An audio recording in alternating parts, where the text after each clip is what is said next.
Good afternoon, everybody. Welcome to the Smartphone Video Show. This is Colin Kelly along with Emma Baker. We are from Comsteria. Emma, it's been ages since we were on because we had kids isolating from COVID scares and then we had the summer break and been a busy time. But how are you? I'm good, thanks. It's really good to be back. But yeah, it's been a long time away from all this. We kept thinking we would manage to fit it in around family stuff and it just didn't happen, so it's really good to be able to get the time to do it now. Yeah, it was good getting a break from it all as well, and during the break I did some jiggery pokery, to use a good Renfrewshire phrase, and we're now live streaming on LinkedIn. Oh, excellent. That's fantastic news. Yep. Absolutely brilliant. I've found a secret little route. I went round the back because LinkedIn has this complicated approval process that nobody really understands. But if you use Restream, that's Restream.io or Restreamio, then you can do it that way and you get on straight away. So that's what I'm recommending everybody does. Just use Restream to get on LinkedIn. So it's a backdoor entrance kind of thing, that if you just want to go direct streaming on LinkedIn, you can't do it. But if you go through Restream... Yeah.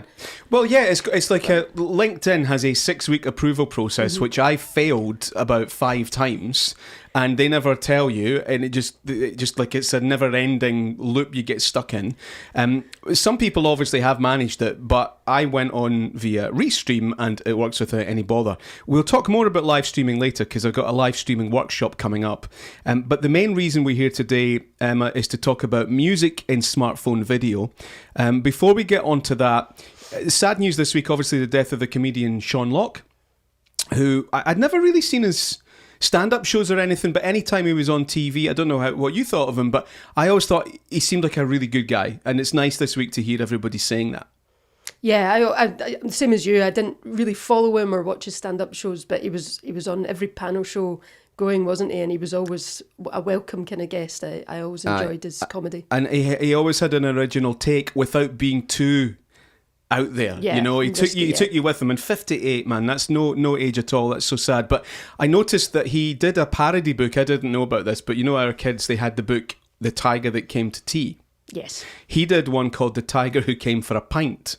Okay. And there's a campaign to get it released for charity, or trying to encourage everybody to go and buy it, which sounds like it might be a good laugh. That's good. Have you managed to read it, to catch a copy of it? No, I'm just reading the Daily Mail online, but they're suggesting that we all go out, and I think the publishers, it's an idea he's had. I don't think it's actually been published. I see, right. So the campaign is to try and get it published. Yeah. And raise money for charity. Exactly. Excellent. Right, let's get on to the business of the day, the smart music inside smartphone videos.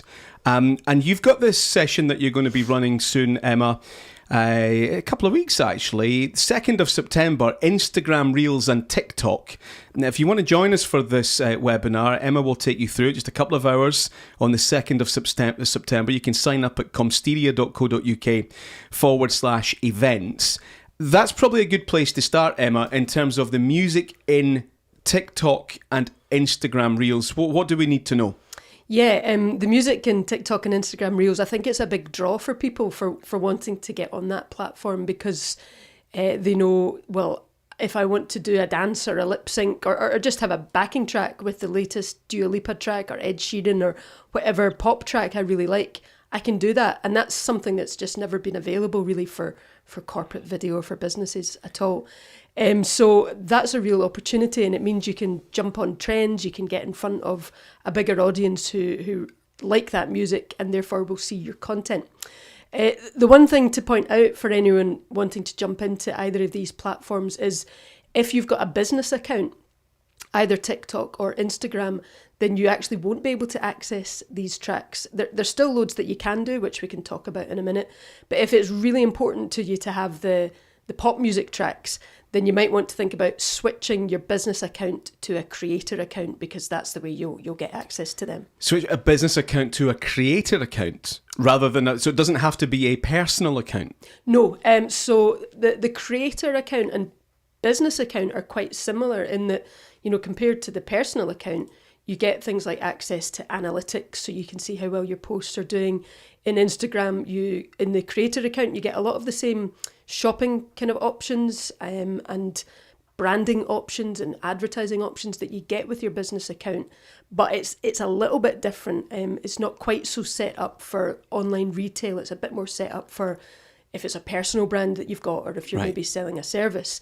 So if you've already got a really well-established retail shop, I wouldn't say jump onto the creator account just to get those pop soundtracks. But because you'd lose analytics, you'd lose other features of it. You'd still have some analytics, but it's going to be different. And if the stuff that you've already got is important to you, then it's not worth it. Because even without the pop tracks, I would say both TikTok and Instagram Reels are fantastic platforms for giving you access to loads of music, royalty-free tracks that you get on these business accounts, as well as the pop tracks on the creator accounts. And then also lots of user-generated soundtracks, the kind of stuff that you see people lip-syncing to and making comedy videos from. You'll still get access to all that on your business account. So I think there's still scope. But yeah, if the pop tracks are important, then have a look at the creator account. So the interesting thing about, I guess, where social media is starting to go is that there's a lot of the creativity now is wrapped up in music, and the music industry's on board with this. I mean, that sea shanty track, the Nathan Evans, the Weller Man, that became a hit because people were, making their own versions of his track, and there's a lot of commercially released music now, a lot of pop stars. The Instagram meme or the TikTok meme that goes alongside it is part of the song's success. So they're all on board with this. But we're still in a space where if you just wanted to make, say, a YouTube video or something for your website, then you wouldn't be allowed to put Coldplay or The Weeknd or Dua Lipa or Ariana Grande in any of those videos. But you can if you're using the correct version of Instagram Reels and TikTok, and it makes the video creation easier because that element of it, based around the music or the dance or whatever you want to do, that's already been done. And Emma, when you do this this course, this webinar that you're going to be doing on the 2nd of September, alongside obviously the use of the music, what else are you going to be talking about? Yeah, well, we do spend a fair bit of time looking at music because, as you say, a lot of the creativity comes from the music tracks. And if you find a music track that's trending, one of the first things that I tell you to do is, spend a bit of time there and on Instagram Reels or TikTok and start saving those tracks so that when you then come to do your own creation, it's there for you in your saved folder, and that starts to generate ideas for you. So we look at that and just the technicalities of how to do it. I look at a lot of examples as well, so kind of hand-picked examples from both platforms that I think businesses could take and use and adapt for their own type of content. Anything from, that if you think, well, I don't want to do lip syncing, I don't want to do dancing, there's definitely a place for you in TikTok. I've done a series of Instagram Reels where it's just me talking and sharing my expertise, and there's loads of people doing that. So we speak about the different types of videos that you could do, whether you want to educate people or whether you want to go down the more entertainment kind of route, or a bit of both, and hopefully get the creative juices flowing so that you know where to start for your business. We also talk about finding your niche, because you want to probably be creating content on these platforms that's quite narrow and specific so that it gets the right target audience for you. And then we look at technically actually how to create reels. It's quite similar to just making any kind of video content, but if you want to create stuff within those apps, there are some tools and effects that are really fun to use that we'll talk about. We should mention as well, if you are a creative person, a creative business, if you're in the music business, if you make music and you want to get your music on Instagram Reels or TikTok, it's pretty straightforward to do. If you've already released music through Emu Bands or DistroKid or one of the other platforms, it's quite easy to click the button, no extra cost, to have it on Instagram Reels and TikTok. I've managed to do it. If I can do it, anybody can do it. It really wasn't difficult at all. So thanks for that, Emma. 2nd of September for the Instagram Reels and TikTok course. Before that, the 30th of August, you'll see there I'm running my introduction to live streaming. And I think music has a big role to play in live streaming. I mean, one of the things that I always recommend, and you'll see we do it, is we play a bit of music at the start, which means that, before we've started to speak, before you even see us, we already know that the stream's working. Because while that introduction music is playing, we can go on, we can look at it at YouTube and LinkedIn, just make sure that it's up, it's running, it's live. And so it means that when we start, unlike some streams that I see where people go, oh, are we on? Are we live? Is this it? Can you hear me? And you got all that hesitancy.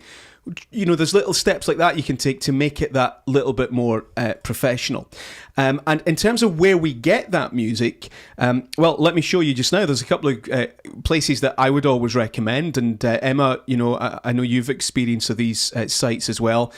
This one that we're looking at just now is called premiumbeat.com. If you're familiar with Shutterstock for pictures and photography, then Premium Beat is owned by Shutterstock. You see here they're trying to push me to subscribe.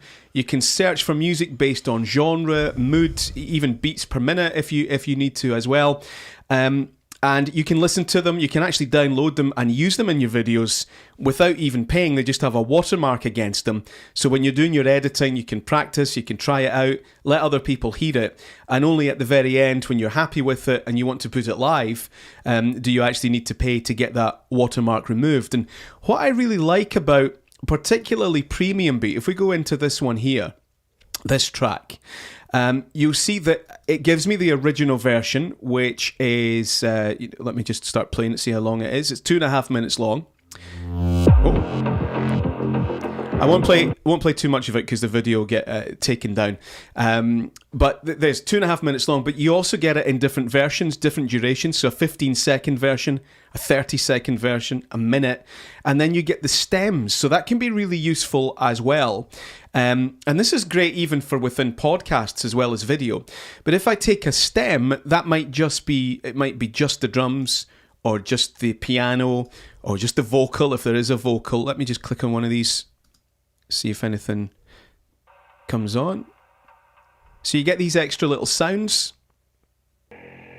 There's that kind of drone effect. And so that means, you don't always need to play the full track. You can use different bits of it at different sections of your video too, which can be quite useful, Emma. Yeah, definitely. And you can loop the tracks as well, which is really helpful. I certainly find I've spent a lot of time sometimes in video production where the track that I've chosen isn't quite long enough, but I don't want to change to a different track. And you can, within the editor, you can loop that yourself. You can match all the beats up and get it right, but it's really good if it's all done for you already. Yeah, absolutely. And this is another one called Bensound.com, which we've recommended to some of our clients. We've used some of Bensound's music too. There are elements of Bensound that are completely free, but if I let me click on one of these, and you'll see here it tells you the sort of licensing rules. So you can use it for free in a video on YouTube or Facebook or your website, as long as you credit bensound.com. And if you don't want to do that, you don't want to credit Bensound, then you can pay. You can get the Pro license, which is €34. I think you get a slightly higher quality version of it as well. The issue with Bensound is that most of the tracks cannot be used in podcasts, because with a podcast, obviously, it can be downloaded, so they're a wee bit more restrictive around that. So there's a couple of things to bear in mind.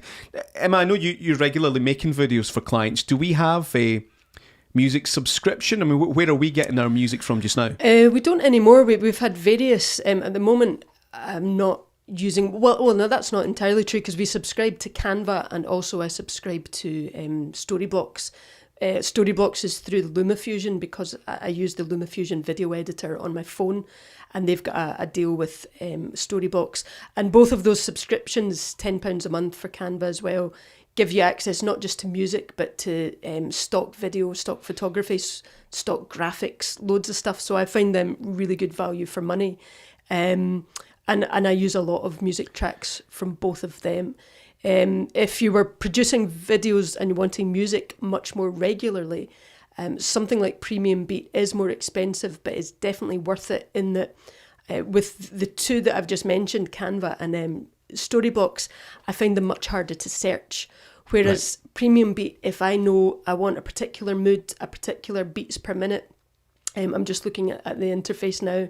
it's so easy to find just the right track for your piece, and it's probably worth paying the extra for that if you're doing a lot of video production. Yeah, it's very well curated. I mean, I think the other thing to consider, as well as the price and how easy it is to find, is the quality of the sound as well. Yeah. You don't want it to sound like you're using royalty-free music. It should meet the standard, you know. Obviously that depends on your brand and your business and how important it all is to you. If you're on the Comsteria YouTube channel, look at some of our previous videos. You'll see Emma reviewing some of the video editing apps. She mentioned LumaFusion there. So several of them actually have like a bank of musical tracks in them. Yeah. So I'll start with LumaFusion. That's for iOS only. It's a really professional editor, and so they kind of do this link up with Storyblocks, which is a bit like Shutterstock. It does photography and stock video and music. And you get access therefore to quite a lot of free stock footage once you've downloaded the app. The app's only £15 just to buy, or you can pay the £10 a month to get access to all their music tracks, and that's a really, really good range that you've got there. The other one that's really good for music is KineMaster. So KineMaster you buy and you pay on subscription. Sometimes that can be as little as £20 a year, depending on when you've downloaded it. And they've got a little marketplace, basically, where you can go and download lots of music tracks. And there's some really nice ones.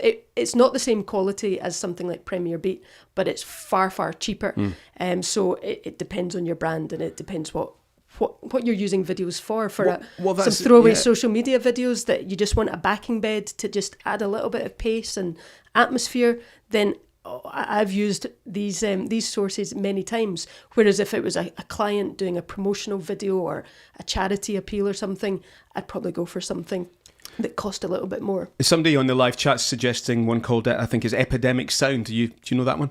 Yeah, that's not one that I've used, but I know people that like that. It's kind of very cinematic kind of music that you get there. So if you're going for something that's more like a documentary or telling a story, and you want that kind of powerful emotional engagement, then Epidemic Sound is a really, really good source. And lots of sound effects and everything as well, which I think you can make good use of in all kinds of videos. There's people been on my smartphone video courses who've made little throwaway videos, just during the course, and they've used the sound effects from KineMaster, boiling a kettle or footsteps walking along, just to add a little bit of atmosphere to the video, and it works really well. So we've got a few training courses coming up in the next couple of weeks. On the 30th of August, I'm running an introduction to live streaming. Now, these are just £25.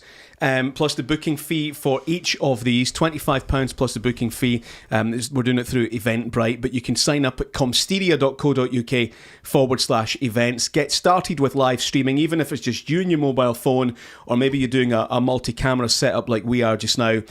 Come and join us at 2 till 4 in the afternoon on the 30th of August. 2nd of September, 10 till 12 for Emma's Instagram Reels and TikTok. And then later on that day in the evening, I'm going to be running my Make Your Business Media Friendly course, really helping you get your business in newspapers and on radio and television. My background is journalism, so helping you tell stories about your business, write press releases, make contact with the media, and position yourself as an expert. So that's all happening in the next few weeks. You can sign up at comsteria.co.uk/events, and we'd love to see you. Emma, we've talked about where you get your music. Do you have any advice in terms of how you use it? I mean, does every video need music? And where should it go? And what are the kind of things we should be thinking about in terms of making good decisions about the music we use? Good question. I suppose not every video needs music. And the first thing to say about that is, if you're making the video and you're editing it, is don't just drop music in there for the sake of having a music track. Really think carefully about what mood and atmosphere you're trying to create. And also the absolute fundamental is when you do put a music track on, a backing bed, if there's going to be people talking over that, then really make sure you've got your track turned down significantly, and that you listen to it with headphones on, then you listen to it without headphones, you listen to it on a mobile phone and a computer. so that you can tell that the voice levels are high enough, and they're not being drowned out by the music. So don't use it for the sake of it, and make sure the levels are right. But I do think it can really add massive value to your video. In a video project, I tend to come to the music after I've got, if I've been out interviewing somebody and I start the edit, I'll start to lay the story down and kind of get the narrative, the order of events put in some of my cutaway footage. But then I kind of usually hit a point where I think, let's think about the music now. And that really helps me. Once I decide on a few different music tracks, it helps me decide on the pace of the video edit. So I can really start to fine tune the edit that's up above that. Yeah, and I guess it's really important that works together and should really fit with, I guess, the brand identity and the story that this business is telling. All these things should be consistent. Yeah. Because music is so emotional. You always say that the best stories engage us emotionally. So it's not talking about just a list of things that the business does, but it's that the way that it makes us feel, and music's really powerful. But if you get that wrong, it could undermine everything else. Yeah, exactly. And it takes a long time, I think, to find the right music track. That's why video production, if you're employing somebody to do it for you, can become quite costly if you want the person to get it right, because the time that someone will put into finding that correct music track for you that adds to the atmosphere rather than detracting from it and that fits with your brand, it can take a long time. And that's something for you to consider if you're doing video production in-house. It can be tempting just to grab the latest, royalty-free music track, stick it on as a backing bed and hope that it makes a difference. But it's something that I think you should take time over and can really lift a video. Yeah, and I guess the next stage beyond that, I mean, we've talked up all the royalty-free sites, and they are great, but the other route that you could go down is you actually find a musician and you commission them to make you something bespoke, just for you, exactly to your criteria, that no one else is going to have. And then that piece of music, depending on the deal that you do with the musician or the producer, would be then yours. It's owned by you. It's become an asset into the business. And we love our music. We've got lots of friends that are in the industry. So I'd always encourage you to look around you at the people, in your vicinity, or if you don't know anyone, go and speak to colleges or universities. Many of them now have music production courses, and find someone that will make something exactly to your needs. I'd like to see more of that going on, Emma. Yeah, I think if you find an artist, like you say, someone who's local, or someone who's starting out as well, who has an atmosphere and a style that you think suits your brand, then to go to them and ask them to write a commission for you, basically something that's quite specific to a certain video that you want to make, then that's something they would really enjoy doing, and it would really lift a project. It would really make a big difference. So that is just about it for today. We hope that's been a really useful introduction in terms of thinking about music within smartphone video. It's a big decision. Don't just leave it all to the end and then just pick any old track. I still know people, Emma, that use the music library in YouTube, and I mean, I don't know if it's changed, but the last time I listened, I didn't think it was all that good. No, it's not changed. I've gone back, not that long ago, but my very earliest videos that I ever made, that's what I used. And now, every now and then, I see somebody else's video on YouTube and I recognise the track. So, most of the tracks on that music library will have been used multiple times all around the world, and you do start to recognise them. And they're not particularly modern or up to date. Yeah, and I think, I read about all this stuff sometimes. It's quite frightening where this is going, because where it's going is music made by artificial intelligence. So, a lot of these streaming sites, professional musicians will upload their tracks and then they take a cut anytime it's bought. But, there is an element of this industry where it's just an algorithm. It's a machine spitting out music, and if you want it, you go and you use it. I think you can tell. I think the cheap and nasty stuff is you can recognise it. I think a lot of the Scottish businesses, we've worked in the food and drink industry, they take a real pride in their brand. They like something that has, they talk about the provenance, don't they? That's something that has real roots. And I think if you're using cheap and nasty music, if it turned out you were using artificial intelligently produced music, I think that's really bad for your brand. And I think it's something everybody's going to have to consider. I mean, there's not much point waving the flag and saying, look, we're a living wage employer, if you then start replacing elements of your business with automation. So I think that's something everybody needs to look out for. Why not get professionally made music unique to your brand that you can really stand up and be proud of? Yep, I think there's definitely a place for that, and it's such a saturated market, the royalty-free music industry, and now you're saying if it's being produced by computers, it can be almost more time-consuming to try and find the right track. And time is money, basically. So if your video producer is spending all this time trying to find the right track on Premium Beat or something, why not just pay somebody to build it from scratch? It possibly won't cost you much more. And Emma, just a quick word about the course that you're running, the Instagram Reels and TikTok. I mean, is that for complete beginners? If you're already doing quite well, could you go on and use it, do you think? And what about like iPhone and iOS? Does that matter? So I would say it's for beginners to intermediate. If you've already made some reels, then brilliant. You can come along, but you hopefully get more ideas, fresh ideas about what you can do, because like I say, I share a lot of examples of videos. iOS and Android, there's not much of a difference between the apps and how they perform in terms of the interface with Instagram and TikTok. So it doesn't matter. You can come along to the course and get lots out of it. Hi to Andrew Bruce Smith. He's been watching on LinkedIn. I think we've had 1 or 2 wee issues with our LinkedIn feed, but Andrew's been watching today. So thank you very much for that, Andrew. Have a very nice weekend.